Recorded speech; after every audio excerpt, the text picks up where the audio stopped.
So one of the Five Flags rules, there are many Five Flags rules. I've done several podcasts on what those rules are. You can go back, look at this podcast series. Matter of fact, the very first Sovereign CEO podcast, episode 1, I recorded the video when I was in Mexico. You can watch or listen to that podcast. I go through the entire Five Flags model of how it works and what the rules are. One of the many rules is, in your country A, which is the country where you live, but you are not a citizen of. So Five Flags means, to be clear, if you didn't know this, when you move to a new country, you are not a citizen there. You do not want a passport there. You are a legal resident there, yes, but not a citizen. Perfect example. I live here in Dubai. I'm a resident. I'm not a citizen. If I was a citizen, at least a few years ago, I would not be able to buy any alcohol. It would have been illegal for me. Oh, also, if I was a citizen, not a resident, a citizen of Dubai, I'd have to get the vax, have to get a COVID vaccine. I would have had to do it by law. But because I'm a resident, I don't have to. Residents do not get all the laws that citizens do. So if you live in a country where you are a resident and not a citizen, you are more free. Mexicans who live in the United States and have a green card are actually more free than fucking Americans who have an American passport. Americans don't realize this. They often pay less taxes, less laws apply to them. And yes, there are some restrictions, like you can't own a gun or things like that. Well, yeah, you can. You can own a gun. Whatever. But you can't vote. Who gives a shit? I live in Dubai. It's not a democracy. Democracy sucks. I've written about this before. Okay? I don't care about voting. I care about me being free personally. So anyway, when you live in your country A, in a country where you are a resident but not a citizen, one of the rules of your country A, in addition to not getting a passport there, is you cannot own any assets there. Now, when I say assets, I mean real assets. I do not mean you have a checking account where you spend money out of. That's fine. That's okay. You need to be functional in your country A. I have checking accounts in Dubai and I have money in them. That's fine. Not much. Not much. Not much. Especially as an American, you got to file forms and things. So I keep that amount as low as I can, the money I have in Dubai. But what that means is you cannot, for example, buy a house. People say, their house in Dubai, do you live there? Do you own it or do you rent it? I do Five Flags. I have to rent it. Well, that's dumb. You should buy real estate. I can buy real estate in countries where I don't live. See, that works. So I can buy real estate and have other assets. I can't tell you what I'm doing. I have a few things and working on some more things in various countries, but your assets cannot be in your country A or your country B. Country A is where you live and you're not a citizen. Country B is where you don't live, but you are a citizen. So at the moment, unfortunately, I am a citizen of the United States. I have a United States passport, at least for another year or two. My American passport's days are numbered. But anyway, at the moment I have that passport. So that means I cannot own assets in the United States either. Why? Because they'll get taxed. Now, can I have some money in the U.S.? Yes. But am I going to buy a bunch of real estate in the United States? Hell no. Why would I do that? I'm going to buy real estate in South America, Southeast Asia, growth areas. That's much smarter. And because I am now protected. And so this gets back to the question. A few of you have asked, hey, you say you can't own assets where you live. You don't want to buy real estate in Dubai, and I want to move to this country. I want to buy a house.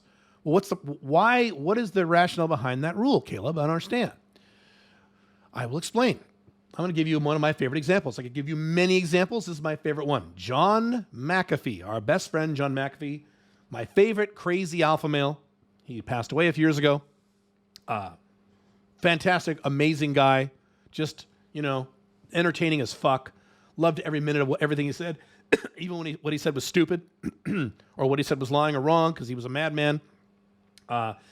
My video courses, my business courses were recorded on the same soundstage that he recorded his famous videos he did where he's in a library. It's a green screen and he's got all these sexy nurses and he's like sorting bath salts and he's crazy. And those famous videos that went viral, I recorded my courses that exact same soundstage in Portland, Oregon because he spent some time there.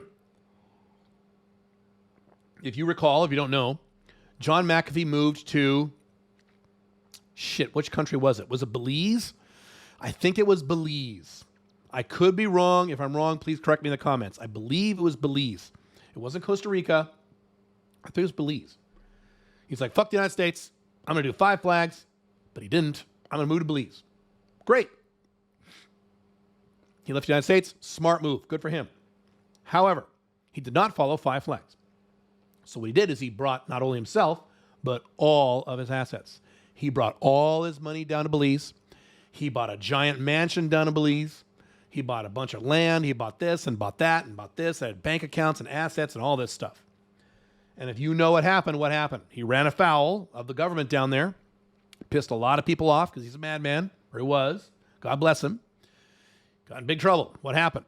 The government came in and seized all of his assets. They seized all his bank accounts, all of his investments. They seized his mansion. They seized all of his possessions. They seized everything. He barely made it out of the country alive. If you don't know the story of John McAfee, I suggest you do some Googling and read it. It's amazing. Matter of fact, he faked a heart attack to not get thrown in jail, to get extradited back to the United States. He was in Miami briefly, and I was there the night he was extradited back to the United States. I was there on the Miami Strip in South Beach, right there outside of his hotel with all the police officers and press and ambulances. I was there. I was right there. I have all these parallels with John McAfee. It's interesting. And he later said, that he was asked in interviews, well, what did you get out? Did you get any, would you bring all your money down there? Yeah, I was going to retire there. I said, of course I was going to retire there. Yeah, I'm going to spend the rest of my life there. He's like, well, when you left, what did you get out with? How much money did you get out with? He goes, I left with the shirt on my back, and that's it. So when he came back to the United States, he had to start all over again in his 70s. There you go. When you own assets where you live, the government has a lot more control over them, and you are more at risk from seizure and taxation than if you have them in some distant country. Now, does that mean well, the distant country can seize your assets too, Caleb? Yes, but it is less likely to occur because you're not physically there stirring up shit and or earning income on those assets.